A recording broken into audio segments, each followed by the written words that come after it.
प्रदेश में खास करके बीजेपी और सपा ब्राह्मण वोट को लेकर के काफ़ी फोकस कर रही है, जो 12% है। आज बीजेपी के अध्यक्ष भी ब्राह्मण अपने जो लीडर्स हैं उनके साथ बैठक कर रहे हैं, अखिलेश की पार्टी भी वहाँ पर फोकस कर रही है, बीएसपी भी फोकस कर रही है।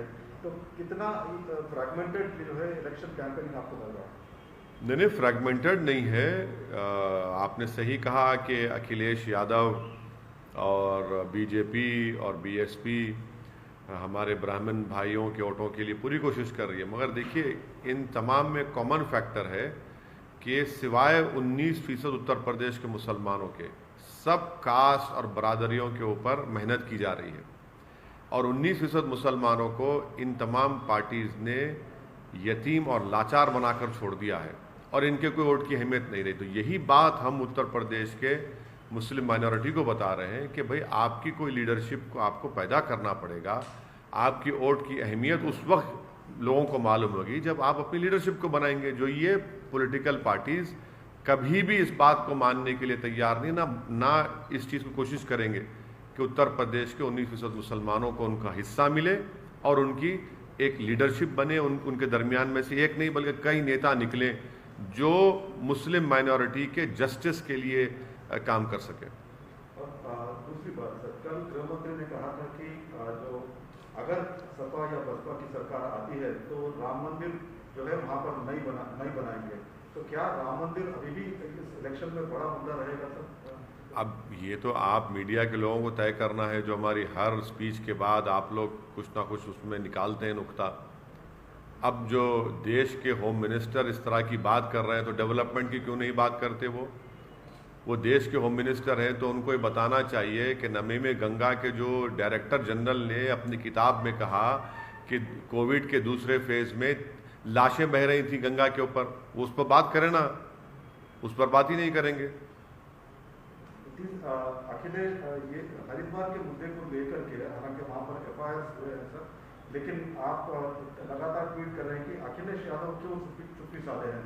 तो क्या लगता है कि उनका स्ट्रेटेजी क्या है, क्यों वो? देखिए, जितने पॉलिटिकल पार्टीज हैं भारत में जो भारत के संविधान पर यकीन करते हैं, जो एनार्की पर नहीं रूल ऑफ लॉ पर भरोसा करते हैं, उन तमाम पॉलिटिकल पार्टीज को अपनी खामोशी को तोड़ना पड़ेगा।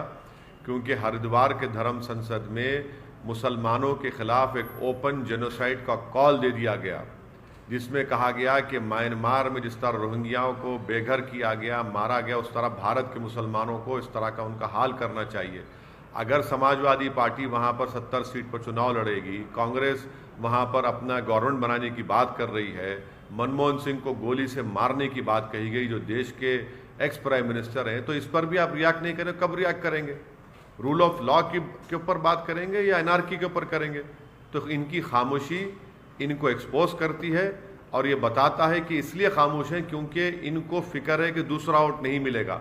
मगर यहाँ पर वोट की नहीं, यहाँ पर जेनोसाइड का कॉल दिया जा रहा है।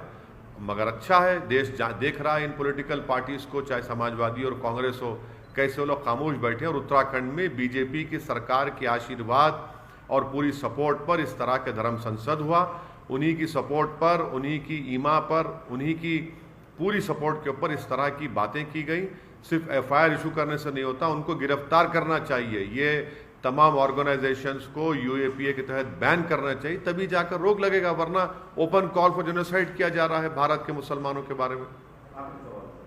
MIM आप हर हफ्ते लगातार यूपी में जा रहे हैं, ज़्यादा फोकस कर रहे हैं और 100 सीटों पर चुनाव लड़ने का भी ऐलान कर रहे हैं। तो क्या नजर आता है माहौल वहाँ का? देखिए, जहाँ तक मेरी बात है, मैं अपने तमाम पार्टी के जिम्मेदारों के साथ, पार्टी के अरकान कार्यकर्ता के साथ, हम सब लोग मिलकर मेहनत कर रहे हैं। हमारे हाथ में मेहनत करना है, जुस्तजू करना है, अच्छे फैसले लेना है। आगे इंशाअल्लाह ताला अल्लाह सुब्हाना व तआला उत्तर प्रदेश की जनता के दिलों में मोहब्बत डालेगा और वो वोट में तब्दील होगा। हम सबसे मुलाकात कर रहे हैं, सबसे बात कर रहे हैं और यही हमारी कोशिश है।